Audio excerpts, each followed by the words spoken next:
Morning mga kababayan, ito na naman si Mira Guy at kasama ko ang aking nanay na si Floor. Dito na naman, again, we're here at Krogers, in front of the Krogers gasoline station. We went to the Krogers grocery store. And I think this week, we came here twice or three times already. So, we bought, instead of buying our lottery and buying, some bread, of course, we do buy some groceries. I do love, for those of you Pinays na nasa America, and for those of you, who are here in America, please, let's support our cashiers. Oh no, I don't want them to. Please, hurry. No. Oh my God, I don't want some bird like drop. Oh no. I don't want that. I don't want that because, they will get hit by a vehicle. Oh, somebody grabbed that bread. Again, I will go back. For those of you who are here in America, please let's support the cashier. Oh my God, a small bird maso it. Oh no, the small bird. Go get it, bird. But be careful. Oh no, I don't like this area, Ma. I don't like this area. I think we need to move sometimes because I'm afraid. I'm afraid that the birds will get hit. The big birds and the small birds. I think I need to move. I think I need to move this. Oh my God, this is not good area to feed the birds. It's not really good. Look at the small bird. They heard that. Go for it, birds. Go for it. Go, go, go. Get it, get it. Oh yeah. Yeah, get it. Get it. Oh my goodness. Oh, birds. Please, please don't. I think next time we won't do it. We won't feed the birds right here because this is not a safe place for them. I don't want the birds to get hit. So, oh my God, I think I think we need to move it there. But, we need to be careful. Again, remember what I mentioned. Right now, there's a coronavirus and other viruses, especially the birds and wild animals. They will, carry viruses. So, please, when you do this, please be careful. No close contact to the birds or to the wild animals. 2468. No close contact. Yun po mga suggestion ko. For safety po para sa inyong pamilya. Kawawa naman. Oh my God, I don't want you guys uminom yung isa, oh. I don't want you guys to get hit. So please be careful. Yo, dyan, oh. Kawawa naman. Oh my God. Oh no, I think it's not very safe for them to, eat right here. I think I will move that. Do we have any gloves right here, Ma? Ay, sus, no, hapit na mahurot noon. Di ko gusto nga maligsan to mga birds. Luisan kaayo. No. No, kayo. It's very busy right now. Hapit na mahurot mo. Oh no. It's hurry, bird. It's very...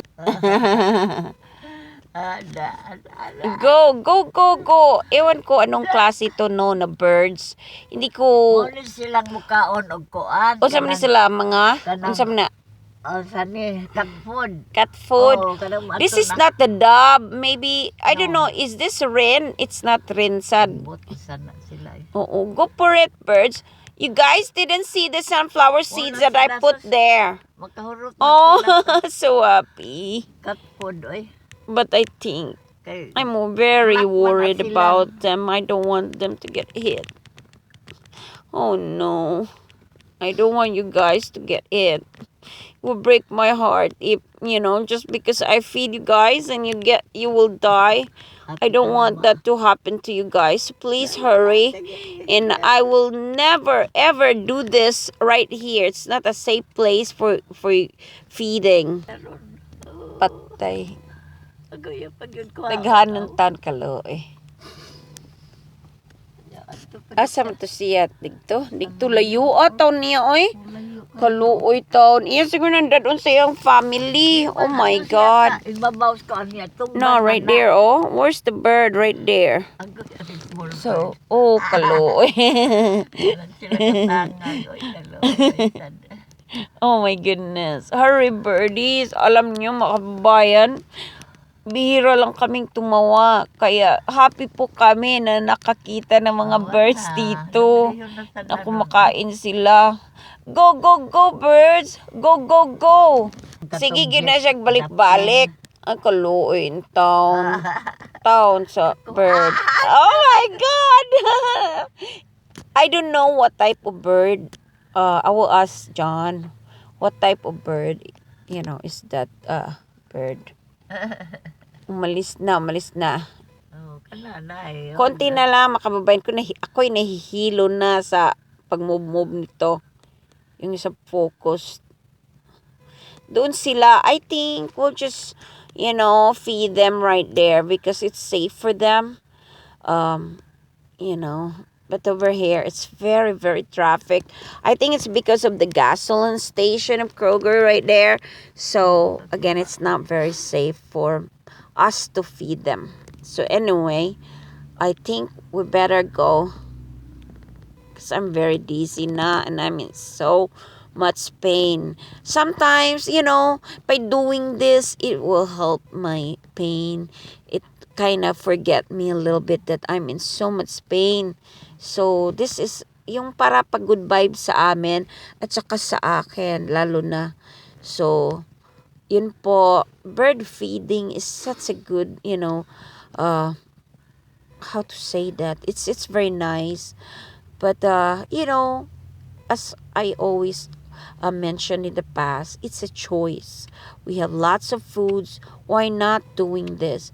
But it's up to you. You could also donate to any animal shelters and adopt a pet so that they will be safe and won't euthanize. You could adopt a cat, kittens, plural, dog, puppies, bunnies, whatever they have. Okay? God bless and be kind. Be kind to people. Be kind to animals. Please don't hurt the animals. If God gave you a chance to, to further and help others in need, that's a great things to do while we're still alive. God bless you guys. God bless America. God bless the Philippines. And God bless the world. Amen. Hello po mga kababayan, nandyan pala yung squirrel. Nakakain siya ng tinapay. Oh my goodness. So, nag-change po kami. Oo. Nandito kami ni mama ko, lumipat kami kasi sobrang pong traffic. Buti at nakakuha siya ng bread niya. Diyos ko, sobrang squirrel, mga kababayan, nandun sa itaas. Dinala niya yung tinapay. Oh no, crow, do not do that to the bird. Oh, to the bird. To the squirrel. Oh no, crow, that's not yours. Crow. Black crow. Not yours, it's the squirrel. It's his, not yours. Ain't yours. That's a squirrel po, mga kababayan. Crow, that's not yours. It's the squirrel's bread, okay? It's not yours. It's the squirrel's bread. So leave the squirrel alone, okay? Crow, leave the squirrel alone. It's his word.